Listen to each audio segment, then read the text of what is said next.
Hi guys, it's Tina and welcome back to my YouTube channel. So for today's video, samahan nyo akong gumawa ng order sa aking Shopee store. So ang order po nila is itong print and layout. Ayan, kumbaga photo cards na siya na nilalagay sa floating frame na ginagawang souvenir. So ayan po yung mostly na order sa aking shop. Yung print and layout. So, may mga iba't ibang size po yan. So, ito po yung itsura ng floating frame sa mga hindi pa po nakakaalam. So, originally is lalagyan po siya ng mga accessories, ganon. Pero, meron pong isang matabaang utak na ginawa po siya for souvenir na katulad yung nilalagay na mini rosary, merong sing-sing kapag for wedding. So, ginagamit po siyang souvenir and giveaway for baptism, birthdays, and weddings. So, ayan po.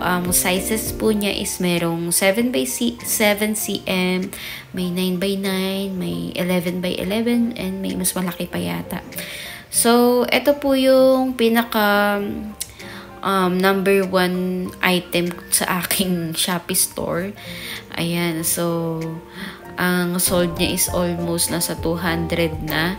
And per set po yung bentahan ko niyan, minimum is 20 pieces. Ayun, tapos may 25, may 30, 35, 40, 50, ganyan. So, ayun, thankful naman ako kasi marami namang bumibili. And meron din naman syempre ibang seller na nagbebenta rin ng ganito. So, dahil nga maraming mahilig mag-DIY na kanilang souvenir para makapagtipid sila. So, bumibili na lang sila ng ready layout and printed na. So, ayun na nga, ako na yung nagde-design, free layout na yon. And kung meron naman pong ready na layout si buyer is pwede rin naman yun. Basta nasa tamang sukat lang yung ibibigay nila. Basta may pa-square siya or pa-triangle kasi yan yung dalawang layout niya. So, ayun na nga. Ang kinakat ko dito is 7x7 cm and sa inches niya, ang size po niya is 2.27 by 2.27 inches yung ginagawa ko. Kasi yung pinaka-ready niya na souvenir, yung may kasama ng frames, stand, and rosary, gumagawa din po ako niyan. Pero hindi ko siya nilalagay kay Shopee kasi nga malaki na yung commission niya. Ganun.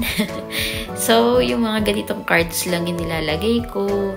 Tsaka yung mga invitations, ganun. So, pili lang talaga yung mga items na nilalagay ko sa Shopee store ko. Ayan, para hindi naman masyadong malaki ang hati ni Shopee. Ganun.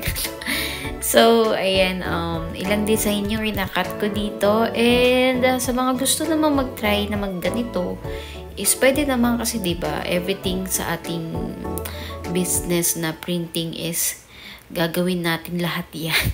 Lahat ng pwedeng i-print, pwedeng itinda, is ititinda natin. So, ayun na nga, successful naman kasi nung nilagay ko siya sa aking shop, ayan, ilang months na rin. And, ayun nga, nasabi ko na almost nasa 200 na yung sold niya.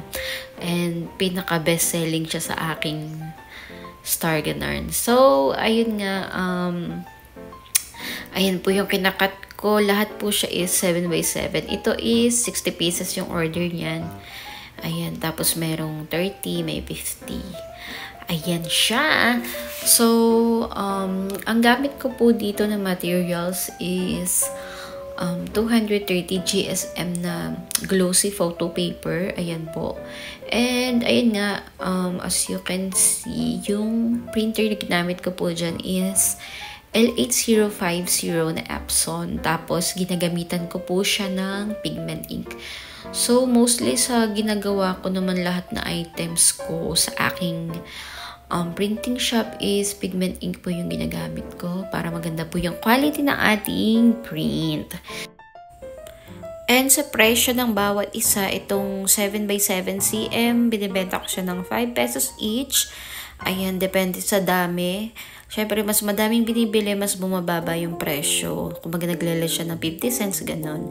So, for the package na tayo ngayon, for the packaging ng order, ayan, so nilalagay ko siya sa plastic and then nilalagyan ko siya ng thank you cards. Ayun. So, syempre, para ma-encourage mo sila na magbigay sa'yo ng review, ng magandang rate, and bigyan ka ng 5 stars, ganun, kapag ka satisfied sila dun sa order. And syempre, very thankful ako kasi madami akong 5 star na rate mula sa aking mga buyer. Ayan, so thank you so much. Ayan po yung mga ginawa kong design sa video na yan. And madami pa, hindi ko na kasi sinama siya lahat. Ayun, kasi masyadong hahaba ang ating video. Basta magkaroon lang tayo ng content for today kasi nga matagal na akong hindi nakapag-upload na naman dahil sobrang busy talaga ng lola nyo. And meron nga po pala tayong bagong invest na equipments para sa ating printing shop. Ayan, ito yung button pin makers. Meron na po akong 32mm and 58mm na size. So marami pa yung size but ito yung pinag-isipan ko mabuti talaga na pinakamagandang size na kuhanin, yung pinakamalaki. Pinakamalaki na ba yung 58? Not sure. Pero sa nakikita ko, yan yung pinakamalaki, yung 58mm na 2.28, ganun yata yung size niya sa inches. Not sure.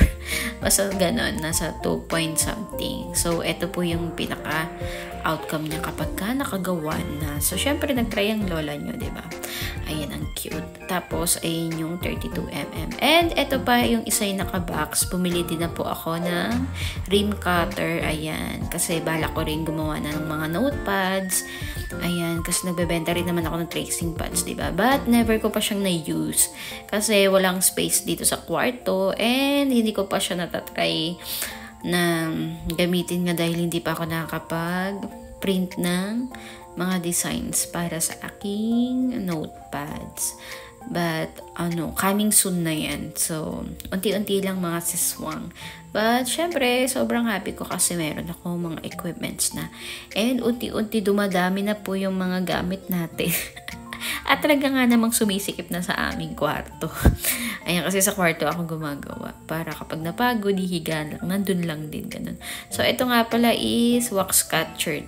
Wax catcher, yan. Para sa candles.